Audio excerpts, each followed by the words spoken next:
Raptors assistant GM Dan Tolzman was recently interviewed and discussed potential draft possibilities for the Toronto Raptors this offseason. And some of his comments had people speculating maybe he's hinting at Zach Edey with some of his comments. So we'll break those down, including an update regarding this year's NBA draft, as there's some horrible timing given what's going on with the Toronto Raptors here now at this point. But we do have some good news, which we will discuss. So lots of stuff to sink our teeth into in this video. But before we do, folks, again, over 51% of our viewers are not subscribed to the channel just yet, and we want to keep you up to date with all the latest Toronto Raptors news, especially as we sort of inch closer to the offseason. The Raptors are certainly going to make some shakeups, make some changes. So definitely hit that subscribe button if you're interested in staying up to date with everything regarding the Toronto Raptors. But let's dive into that first topic of discussion. The first thing we're taking a look at is Raptors assistant GM hints maybe at drafting Zach Edey. So Dan Tolzman recently went on sort of the Raptors show, Raptors Crew, or I forget what their show was specifically called, with Leo Routins, Jack Armstrong, and the boys,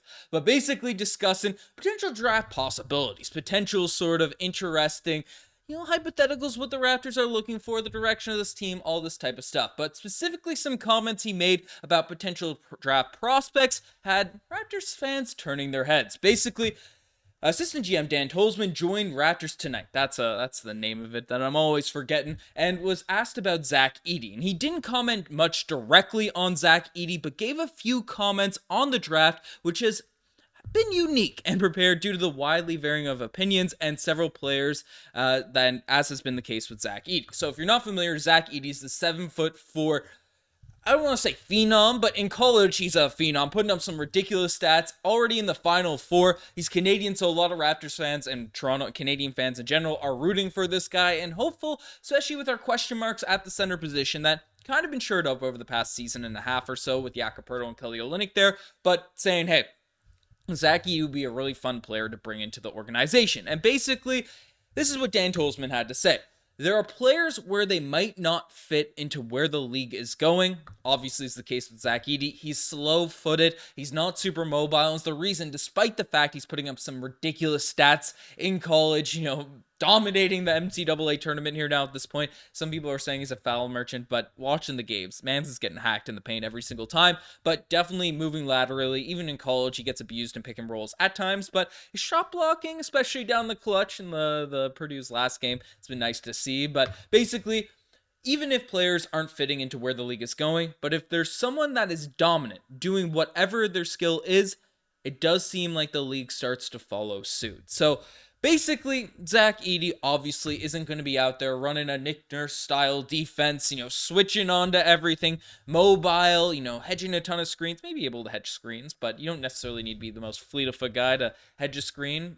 Case in point, Andrea Bargnani back in the day for the Toronto Raptors, but obviously, Zach Edey's not going to be the most switchable player, and a lot of these sort of big, slow-footed big men have been kind of played out of the league a little bit just solely off the fact that they get abused in drop coverage and the pick and roll, and all these elite guards are just able to sort of pick them apart, in these pick and roll situations and all these types of things. So there's question marks about Zach Edey's fit and stuff like that there, but he has been a dominant presence at the big man position. And some people look at, Boban Marjanovic is an elite sort of finisher around the basket, is a guy that has a really high effective field goal percentage, all those types of things. Zach Edey's just another one of these guys. Well, Zach Edey's doing it kind of at another level here now at this point. I mean, throughout the season this year, it's averaging 25 points per game, 12.2 rebounds, 2 assists, 2 blocks per night.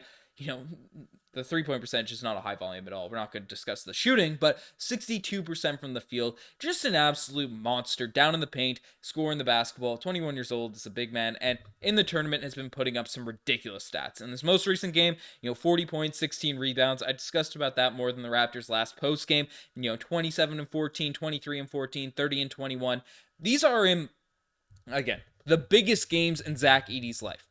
The biggest stage, tournament action, do or die, one of his potential last years at Purdue. I mean, this is pressure at its maximum. And Zach Edey is stepping up to the plate. He's dominating. Again, forget whatever you want to say about the mobility and stuff like that. Forget what you want to say about the refereeing. Some people getting complaining about that type of stuff. He's getting hacked in the paint. But Zach Edey is putting on serious numbers and putting on a show at that elite level.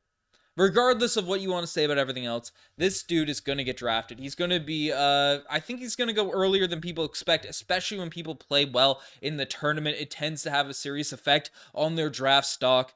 And I could see the Raptors, especially if he falls to our second round pick. It'd be dumb for us not to take him, unless maybe not dumb, because there's some prospects that fall, and the Raptors scouts and assistant GMs, head GMs, Masai Ujiri, they're going to be a lot more tuned into the prospects and things like that. But if there's sort of May prospects and you're worried about the fleet of footness, definitely take him with that Detroit Pistons 31st overall pick that we're probably going to get. I think 31st, 32nd is probably where that second round pick is going to be. Even maybe depending on how the draft is going, that 17th round pick, which we could get from the Indiana Pacers, Zach Edey is a guy that I'd be very, very excited and hyped to bring in. Forget the fact that he's Canadian, all that type of stuff, but 7'4", can finish in the lane, can get this team some easy buckets, would just be a fun thing to witness. So, I don't know. I'm excited watching him in the tournament play. I know some people disagree with the takes, and I'm not saying that you're completely wrong if you're worried about his defensive stuff and all that, but I think he's worth taking a little bit of a risk on, especially leading into this second point, where this is horrible timing. Now, the Raptors had an opportunity to drum up the tank last season, nuke away all of our players, and make a push for Victor Wembanyama. But this year is the year we actually decided to do it. And I don't even think we decided to do it this year. I mean, the Raptors were hopeful to be competitive to close out the season, but with RJ quickly, Jakob Poeltl, Scotty Barnes out of the lineup, you've heard me say this in pretty well every single video. The Raptors are forced to be in this situation. But we've heard bad things about this year's NBA draft. People predicting the NBA draft, it's usually a crapshoot, especially when it's early on. I mean, people saying 2 years ago, 2024 is going to be one of the worst draft classes.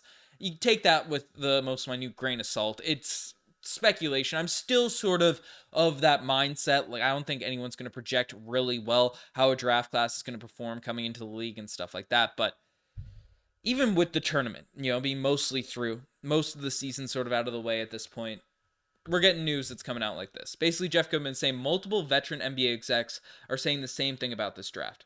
This is the worst draft that they've ever seen.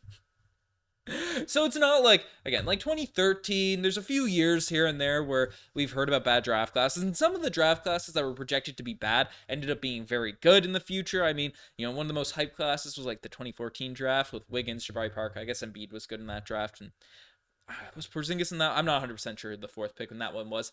But basically, that one ended up being kind of mid, especially with injuries to Jabari Parker and Andrew Wiggins being underwhelming. So it's tough to really project. But if NBA executives are saying that this is the worst draft class that they've ever seen, and this is the draft class, the Toronto Raptors have 3 potential first round or relative first round picks. They have the Raptors pick, they have the Pacers pick, and then they have the Detroit Pistons pick, which is basically a late first.